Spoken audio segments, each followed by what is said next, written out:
पता है मैं क्यों नहीं खोना चाहती इस घर को। डरती हूँ इस घर के साथ साथ अपने बचपन की सारी यादें खो दूंगी। कितनी यादें जुड़ी हैं मेरे बचपन की मेरी अम्मी बाबा के साथ। ये घर मुझे उनके होने का एहसास दिलाता है। घर के साथ साथ सब कुछ खो दूंगी। जिन दीवारों से कमरों से अपने अम्मा बाबा की आवाजें आती हैं, इन यादों को कैसे खो सकती हूँ। मैं जानती हूँ एमी, इस घर से तुम्हारी बहुत यादें जुड़ी हुई हैं। सिर्फ यादें ही नहीं, मेरा दिल जुड़ा है। मैं इस घर को खोना नहीं चाहती।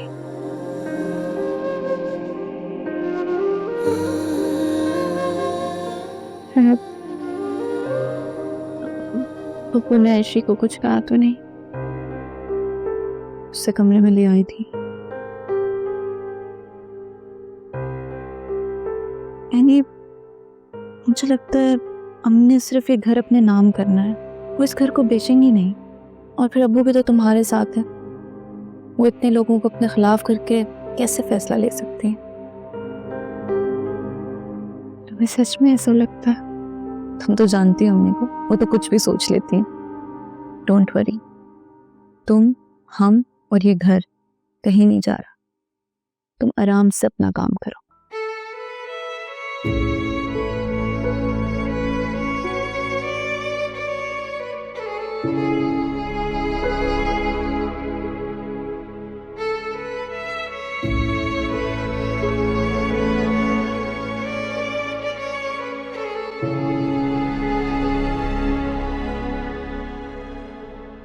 भाई साहब, सारे कागजात पूरे हैं।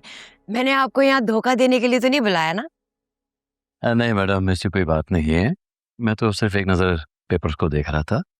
और धोखे की क्या बात है, सिकंदर साहब ने स्पेशली आपके बारे में मुझे बता दिया था। तो फिर पैसे की बात कर सकते हैं? हाँ हाँ, जी जरूर।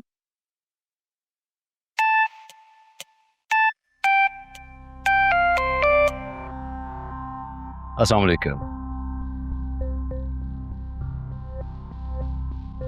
ठीक ठीक ठीक सर, मैं समझ गया। बेहतर। राइट सर, अल्लाह हाफिज। तो हम क्या बात कर रहे थे? हाँ जी, तो आप बताने लगे थे पैसों के बारे में। मैम दरअसल बात यह है कि इस वक्त तो मेरे पास कोई बायर है नहीं। जो ही मुझे एक मार्केट में अच्छी ऑफर लगती है तो मैं आपसे रब्ता कर लूंगा। लेकिन आप सारी रात मुझे फोन करके कहते रहे हैं कि जल्दी से डॉक्यूमेंट्स पे साइन करवा के ले आए। आपके पास बायर है और अब आप मुझे ये कह रहे?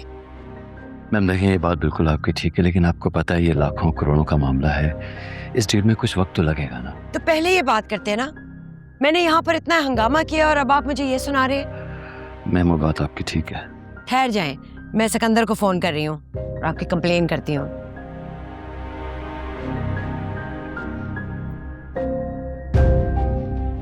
ऐसा करें, आप ये मुझे डॉक्यूमेंट्स अभी दें और आप जाएं। ठीक है मैम, ओके, थैंक यू।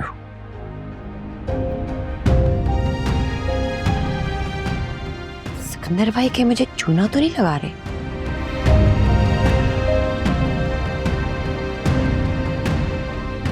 आप क्या हमदर्दी दिखा रहे हैं, जबकि ये सब तो सिकंदर अंकल की वजह से हुआ है।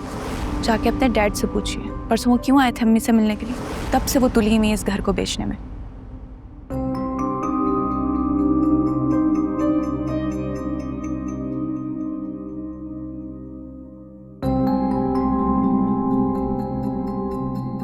जावियर, जब भी तुम इस तरह खड़े हुए कुछ सोच रहे होते हो ना, मैं समझ जाता हूँ कि तुम यकीनन किसी प्रॉब्लम में फंस गए हो।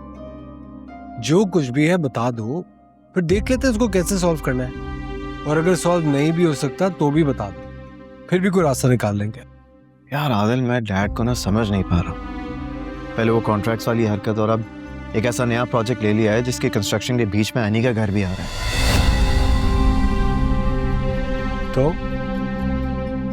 तो क्या मतलब? तो भाई जो प्रोजेक्ट मुझे मिला है उसके लिए एनी का घर भी डिमोलिश करना होगा ना? क्या एनी को पता है इस बात का? हाँ, उसे घर का तो पता है, लेकिन उसे ये नहीं पता कि इस सब में हमारी कंपनी इन्वॉल्व है। अब पता चल गया है।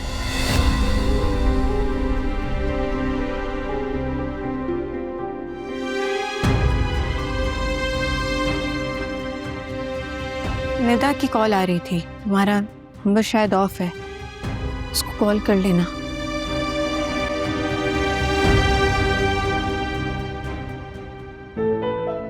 एनी मेरी बात सुनो यार।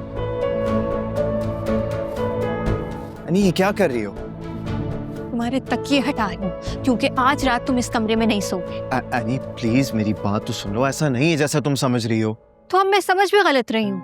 वाह, listen I swear to you, मुझे नहीं पता था कि डैड जिस लोकेशन पे कंस्ट्रक्शन कर रहे हैं उस एरिया में तुम्हारा घर भी आता है। वाकई? तुम्हें वाकई नहीं पता था कि वहां पर मेरा घर भी है? तो फिर कल जो अपने दोस्त से तुम बात कर रहे थे और सारी डिटेल्स बता रहे थे, उसका क्या? वहां तो बहुत कॉन्फिडेंट और मोटिवेटेड साउंड कर रहे थे। क्या मतलब? मतलब ये कि कल मिस्टर नुमान को तुमने ये नहीं कहा तुम कंस्ट्रक्शन स्टार्ट करने वाले हो, लेकिन कुछ घरों को डिमोलिश करना पड़ेगा तुम्हें। एक मिनट, तुम कल रात को सो नहीं रही थी? हाँ, नहीं सो रही थी, मैं एक्टिंग कर रही थी। कोई एतराज है क्या? लेकिन पता है अच्छा क्या हुआ? वो ये कि तुम एक्सपोज हो गए। अच्छा, अब मुझे समझ आया कि सुबह को तुम मेरा बैग क्यों चेक कर रही थी। तुम रंगे हाथों पकड़े गए हो जावियार, लेकिन तुम और तुम्हारे डैड दोनों ने मुझसे मेरे माँ बाप की आखिरी निशानी छीनने की भी कोशिश कर ली, और इसके लिए मैं तुम्हें कभी माफ नहीं करूंगी। एनी प्लीज, ऐसा नहीं है। तुम यहाँ से जा रहे हो या मैं जाऊं?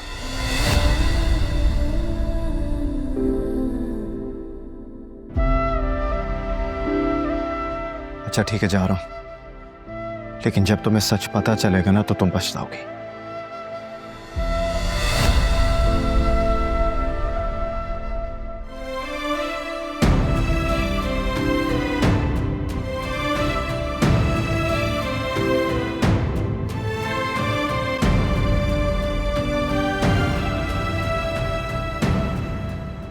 आदिल, इसमें मेरा क्या कसूर है? मुझे क्या पता इन्हें इस तरह से पीछे से आके सुन लेगी। और आपका ध्यान कहाँ था? आप देख लेते हैं। Well done. यानी इसमें भी मेरा कसूर है ना? आप एक ही गलती है। आपको मैंने बताया था कि मुझे सिकंदर अंकल पे शक हो रहा है। अगर आप कल ऑफिस में पता लगवा लेते तो नौबत यहाँ तक ना आती। निता, मुझे लगा था तुम्हें कोई गलत फहमी हुई है। वो ऐसा क्यों करेंगे? वो पहले दिन से ऐसा कर रहे हैं, बस किसी न किसी तरह एनी और जावियार के बीच में दूरियां पैदा हो जाए। That's his mission. Nita please, अब चाचू को तुम विलन ही ना बना दो। सच्ची तो कह रही हूँ, आपके सामने सब कुछ हो रहा है, लेकिन आप फिर भी उनकी साइड ले रहे हैं। निता प्लीज स्टॉप इट नाउ। वो मेरे मेंटोर है, मेरे चाचू हैं। उनके कितने एहसान है मेरे ऊपर। जिंदगी में उन्होंने मुझे चलना सिखाया। मैं उनके खिलाफ एक बात भी कैसे सुन लूं तुमसे? हाँ, ये सही है। आप उनके खिलाफ कुछ मत सुनिएगा, लेकिन वो जो एनी और जावियार के खिलाफ कर रहे हैं वो सब होने दीजिएगा। अच्छा छोड़ो इन बातों को, ये बताओ आगे क्या करना है? ये दोनों तो फिर लड़ पड़े।